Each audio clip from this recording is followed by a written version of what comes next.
Para responder a pergunta, eu quero falar de um assunto. Eu poderia dar vários exemplos, né? Qualquer um de nós poderia dar vários exemplos de corrupção no dia a dia, mas como eu tenho um certo tempo de convivendo dentro das igrejas, das instituições e conhecendo algumas instituições, não que isso vá delongar em outras conversas, mas eu acredito que o maior exemplo de corrupção que eu presenciei e, inclusive, procurei me afiar para entender melhor, foi a corrupção que aconteceu dentro das igrejas.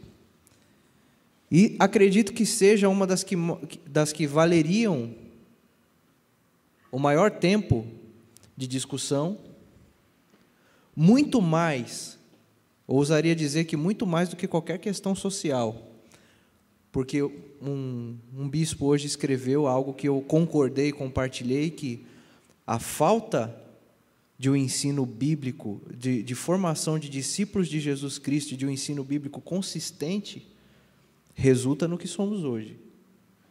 Porque a história recente não falha em nos dizer que o que corrompe um ser humano é basicamente o poder, o sexo e o dinheiro. E a verdade é que durante esses tempos a igreja evangélica brasileira, e eu quero deixar bem claro que eu vou tratar ela como instituição, porque a igreja de Jesus é Ele quem determina, então não posso de forma nenhuma tocar nesse corpo místico, né? Pelo menos, nem filosoficamente eu consigo tocar nela, a verdade é essa, né? Apesar de alguns tentarem. Então, o que eu percebi foi, uma certa vez eu comentei com o Everton, inclusive, você vê boas pessoas, bons homens, pessoas com valores, pastores, enfim,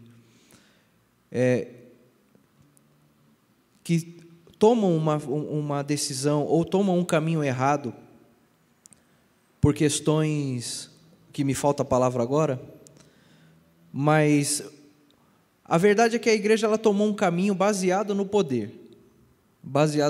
Em algum momento tornou-se consenso entre as igrejas que a igreja deveria tomar poder civil ou político.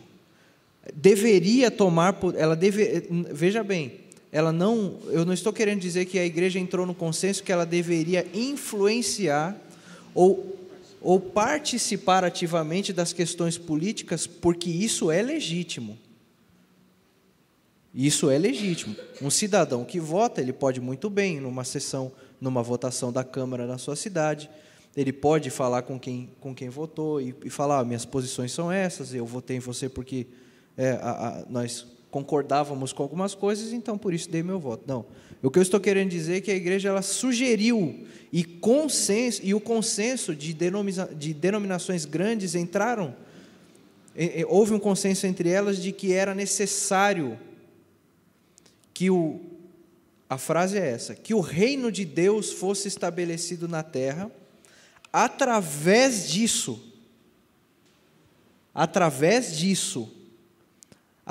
por exemplo, de um governante. E eu não estou querendo dizer que a Bíblia está errada quando ela diz que bem-aventurada a nação cujo Deus é o Senhor, e quando o justo governa, também não estou querendo dizer que essas coisas são erradas. Mas os meios pelo qual a igreja se propôs a fazer isso, historicamente começaram a se corromper pela teologia corrompida. É interessante assim, corrompeu uma certa vez, eu acho que foi o senhor que me disse isso, e são palavras da sua mãe, que quando o caminho é muito longo, se o desvio for pequenininho no começo, no final você está em outro lugar.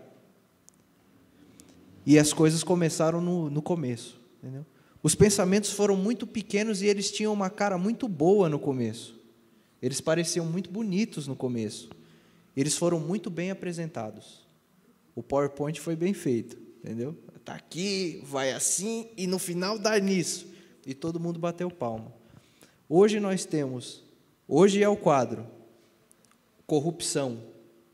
Corrupção é essa instituição que não consegue um consenso entre si, que tem no corpo pessoas ignorantes que não encontram na sua liderança poderosa assistência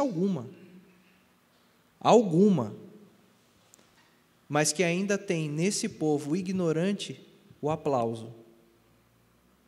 Nós chegamos, a minha visão de quando a gente fala de corrupção, eu penso em várias coisas, eu penso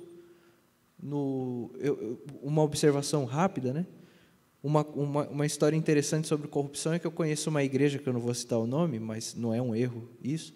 O pastor, ele proibiu que as pessoas, como a igreja é grande e tem um número grande de pessoas, as pessoas estavam fazendo o quê? Elas estavam chegando 1 hora, meia hora antes no culto, deixando a bolsa na cadeira e indo fazer outra coisa.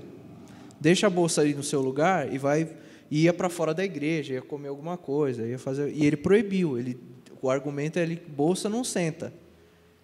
Bíblia não senta. Quem quiser guardar lugar, que venha e fique no lugar e guarde o seu lugar. Padronizou-se ali naquele lugar um conceito moral e ético de que você não pode vir e tirar o lugar principalmente que existiam pessoas que depois perdiam, a boa parte perdiam o time ou não queriam estar no momento da ministração do louvor. Então você tinha bolsas louvando a Deus no começo do culto, né? Mochilas e carteiras adoradoras. Para alguns não faria diferença nenhuma se a carteira estivesse ali, mas de fato aí depois no decorrer as pessoas chegavam.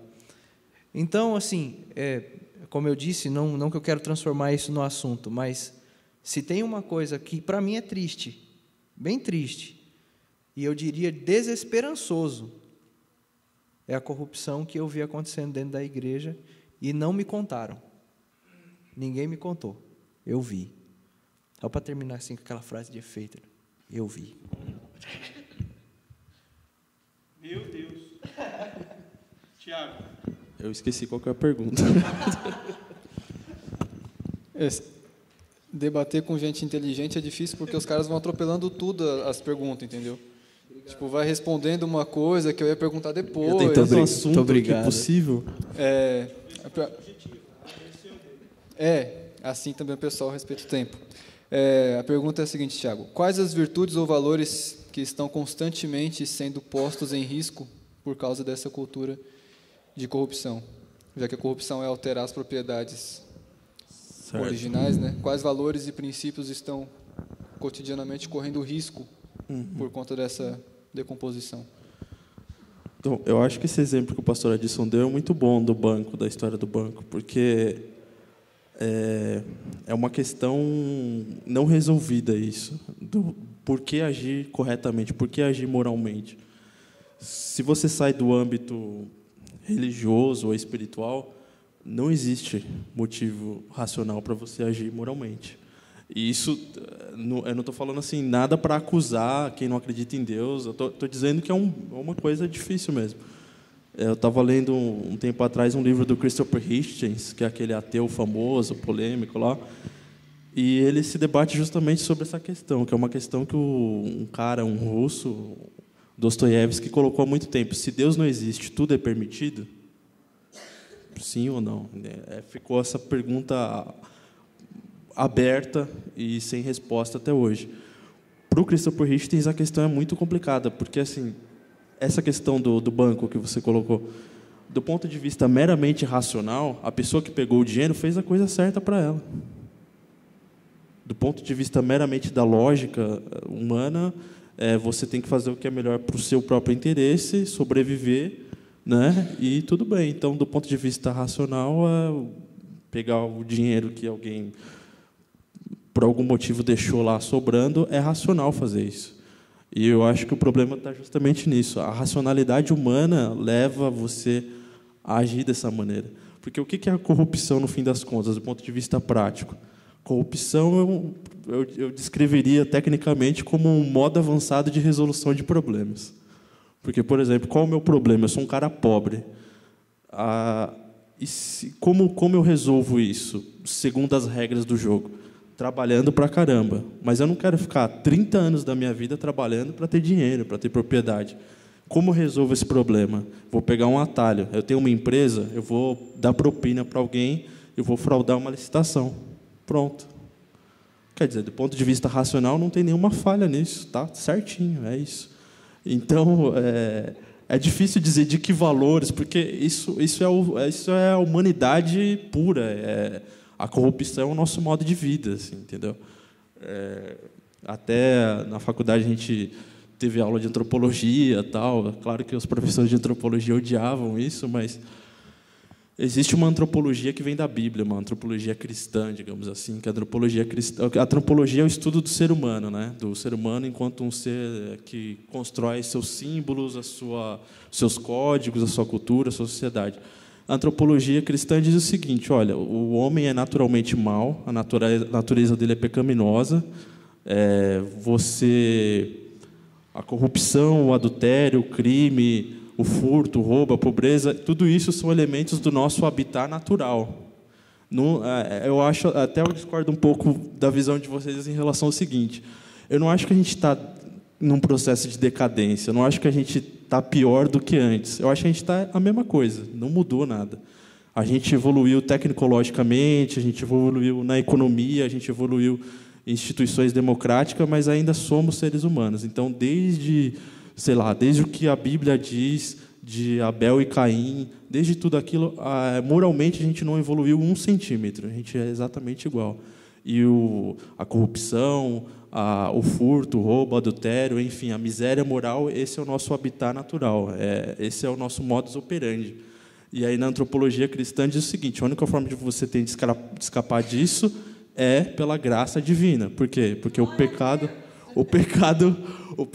ele é uma espécie de lei da gravidade que te puxa para baixo. Vocês não haviam percebido, mas nós estamos numa igreja, agora vocês entenderam. O pecado é uma força gravitacional que te puxa para baixo. Então, só o que consegue te puxar para cima é a graça divina. Só que aí entra nesse problema que o Christopher Hitchens coloca. E quem não acredita em Deus? E para quem Deus não existe? Se Deus não existe, tudo é permitido? Aí fica a questão, eu não sei.